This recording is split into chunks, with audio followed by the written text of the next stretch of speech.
No running. Otherwise, you know how to do that in the morning. All right, I'm going to call this meeting to order, 6:01. If you all please join me in the Pledge of Allegiance. I pledge allegiance to the flag of the United States of America and to the republic for which it stands, one nation, under God, indivisible, with liberty and justice for all. All right, roll call, please. Bill Mackey. Here. Angie Schuster. Here. Gary Jones. Here. Tony Kern. Present. Bill Morgan. Here. Mayor Harmison. Here. Alderman Osteen. Here. All right, we do have a quorum. The first item of business tonight is the election of officers. We need to elect a chairman and a secretary. So with that being said, do I have any nominations for chairman? I nominate Susan Ebling as chairman. All right, I second. all right. We have a first and second. Any other nominations? Seeing none, all those in favor? Aye. All right. Congratulations, Susan. Horrible thing to do when they're not ready. I know. I'm watching her house while she's gone. I said I'm watching her house while she's out of town. That's what she deserves. All that. right, next we have a secretary, and I'll accept nomination for secretary. Don't everybody jump up at once. Okay, so the basics of what the secretary does is they attest the minutes that are taken by the minute taker, and obviously can take their own notes and that type of thing if they would like to, but the basics of it is they do sign the approved minutes to attest that they were duly taken and approved. And per city code, we do need to have one. Yes, sir. So with that being said, would anybody like to? I nominate Angie. All right, I second Angie Schuster. all right, we have a first and a second for Angie. All those in favor? Aye. Aye. All right, congratulations, Angie. Thanks. I think.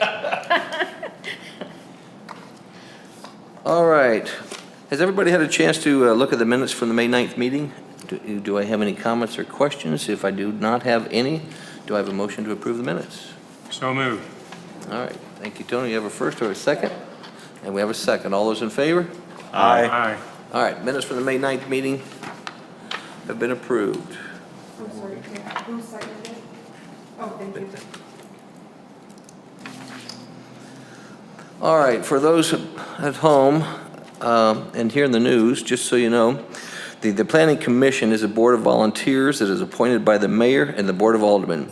Its function is to review and make recommendations to the Board of Aldermen on matters concerning development and land use code and zoning map, concerning development, the land use code and the zoning map and the city of Osage Beach, including amendments and charges thereto. Our goal in regulating is to provide adequate provisions for transportation, water, sewer, schools, parks, and other public needs for the safety and general welfare, light and air, while conserving and value the buildings and property through encouraging the most appropriate use of land within the municipality. And tonight on the agenda, the only thing we have is the first order of business is the rezoning case 422. It's a request by Lakeport Village LLC for a recommendation to approve a rezoning from C1 General Commercial to C1 General Commercial with an E3 overlay for an entertainment facility that will include an amusement park with customary rides and accessory uses. And with that, I'm going to turn it over to the city planner, Carrie Patterson, please. Yes, Mayor, members of the commission. So you've probably seen something about this in the news, in the paper, here, there, everywhere. You know, it's kind of one of the things that becomes difficult with a project of this magnitude is that a lot of times the multiple processes can get a little convoluted within each other. The one thing that I want to start off with is to make sure that we understand that what we are looking at tonight is simply the land use for the amusement park portion of the development. This does not include what you may have seen having the new Marriott Hotel. This does not include the area where the water park will be possibly in the future. This is only the portion of the property that contains the amusement park. And the basics of what you're looking at is a request for an entertainment overlay, an E3 overlay, which is something that the city put within our code back in the 90s in order to help the city govern those open air uses that could become or may become untenable to surrounding property owners and to our services. In this particular situation, it's actually an amusement park, which is atypical to what we see. You know, typically what we talk about entertainment overlays on is a new restaurant on the lakefront that might have a deck and outdoor dining, live music, that type of thing. But we are required by code to look at these for open air uses such as an amusement park. Now, in this particular situation, you know, obviously you're talking about a use that, you know, kind of looks back at the past of Osage Beach when we had more of the family-oriented amusement park, carnival ride, you know, carnival situations that brought the families in. That's what the families used in the 90s, early 2000s. Those, you know, type of uses started to fade away a little bit. And this developer is looking to bring back some of that type of activity. It's a good start. We would certainly love to see more of it. But with that in mind, what we're looking at today is simply the carnival type rides, the machine type rides that go along with the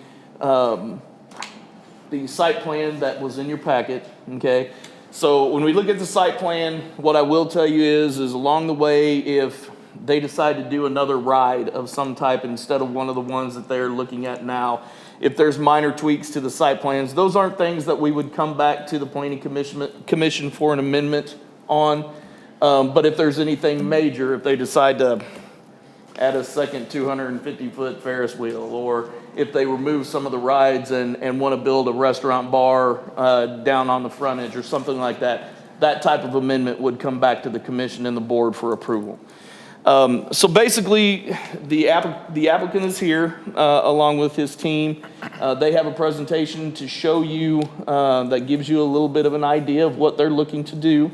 What I will go ahead and do prior to that is tell the commission that I recommend approval of this request based on the permitted uses and the regulating guidelines that I put within the packet and within my report.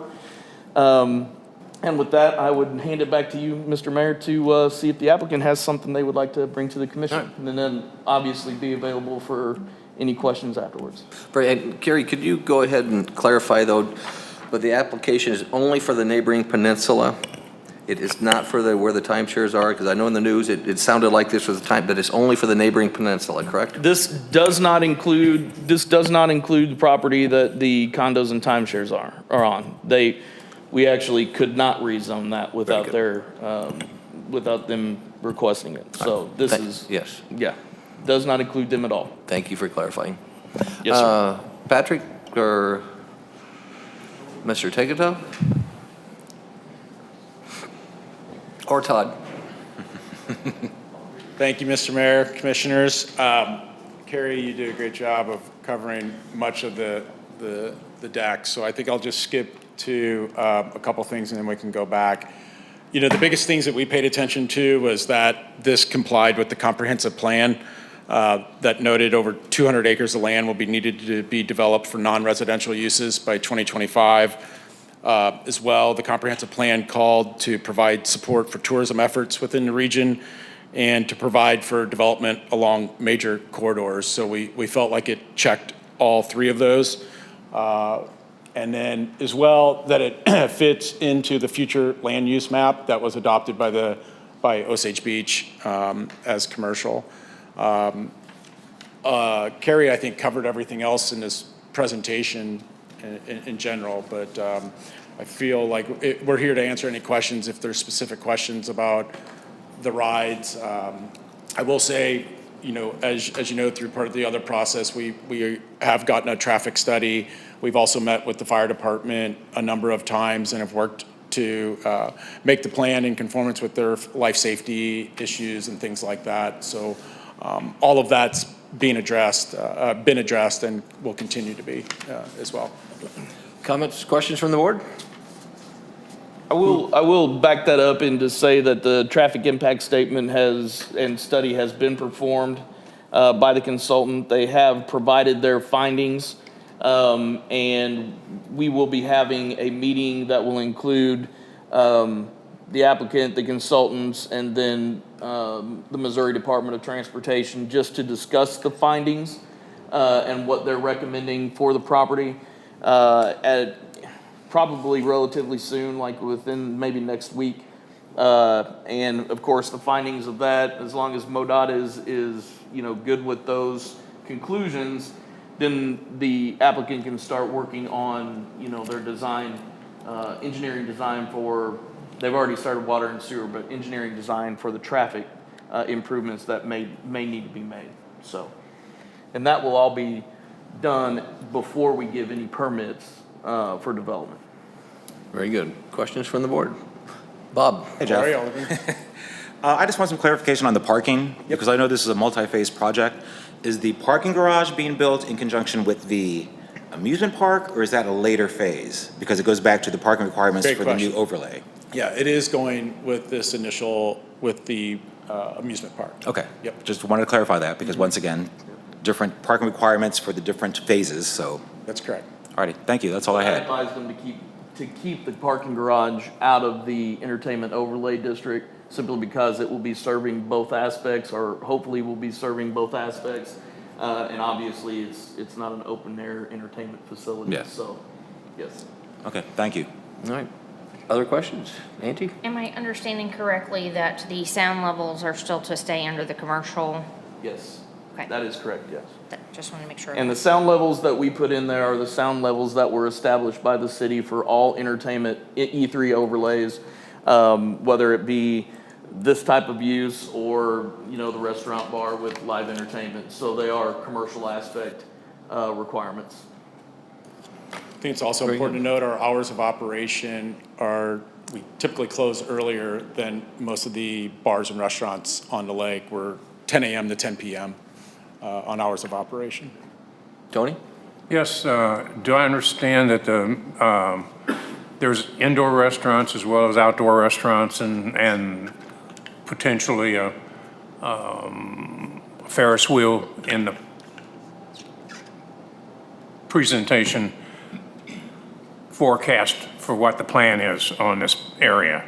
That's correct. There'll be an indoor restaurant, there'll be like outdoor concessions within the park, and then there's a 200-foot tall Ferris wheel. Okay. But there's no hotel rooms or anything associated with that? Not with this, no, sir. All right, Bill? Yes, sir. How many parking spots were you looking at with the parking garage? Yeah, it's between 800 and 1,000 right now. We were able to, based off of some of the engineering, shift some to what will be under the future Marriott, dedicated to the Marriott. So I think it's somewhere north of 800, and we've committed in the development agreement to, I think it has to be a minimum of 800 spots. And that's in line with the feasibility study and traffic impact study. And that will be to do the hotel and this, or just for The this? hotel will have approximately 400 spaces underneath it in addition to those 800. And that'll give you the 1,200 That's correct. And then there's a number of surface level spots in front of that restaurant as well. So for instance, if, on a Wednesday in January, if you're going to grab lunch at the restaurant, you don't necessarily have to park in the garage. And the parking garage will be over towards that 1.86 acres, not really on that property? That's correct. All right. All right. Any other comments? Bill? Yes. Has there been any thought as far as light pollution from the Ferris wheel, anything that people are coming across the bridge? Yeah, so we've been engaged with MoDOT and Ameren quite extensively, and I think the orientation of the wheel we've put all that into consideration with the orientation of the wheel. So everything from the fire department to MoDOT to Ameren, we've talked to about, but it's a good question. Tony? This is planned to be a year-round operation. Yes, sir. So the site's been designed You can kind of see from where the circle goes around the Ferris wheel, everything to the left of that is year-round, as well as some of the other miscellaneous stuff. There's some of the coasters that need to be shut down in the winter, but we've designed the site in multiple tiers with the stuff that's open always year-round, closest to access in Jeffries Road. And then if you have unseasonably warm days in the winter, even if it's in December, I think we need, 48 hours, kind of 72-hour forecast outlook, and we can open things up. How many employees On the amusement park, where are you at? for the amusement park? About 120. That's to run year-round or shoulder season, Full-time, about 80. 80? And that doesn't include the restaurant or the retail shops or ice cream or anything within the amusement park. That's just for the rides.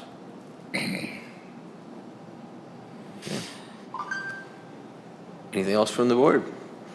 All right, the next thing, we're going to vote on this, but just to be clear, I want people at home to know and in the press that the planning commission role is approving or disapproving this application, which will go to the Board of Aldermen. So if you hear at home tonight that you certainly have time to speak, the Board of Aldermen next time that to speak, but the planning commission is basically approving or disapproving and forwarding on to the Board of Aldermen. So with that being said, do I have a motion to approve? I'm sorry, Mr. Patterson. We make sure that if there's anyone in the audience that would like to ask Okay. any questions or Certainly. speak for. Appreciate that, yes. In opposition.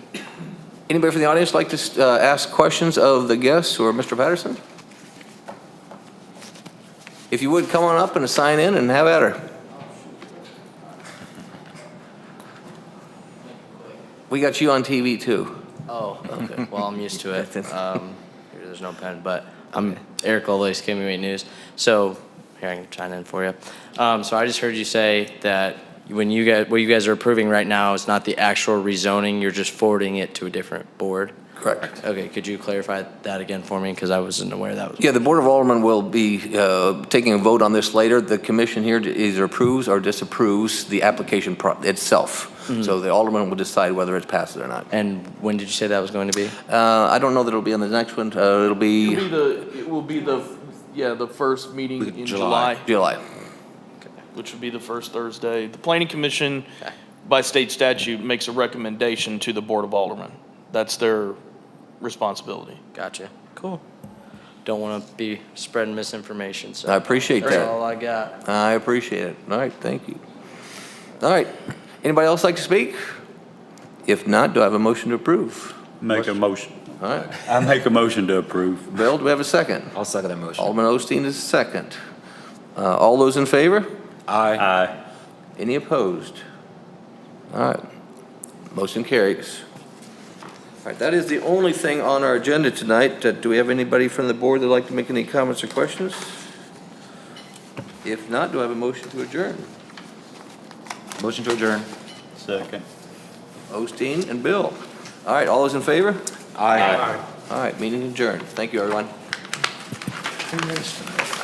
I would say real quick, just more numbers that you may notice were kind of light tonight in our numbers. One thing that I would tell you, other than the two that are out of town and weren't able to be here, Nancy Sully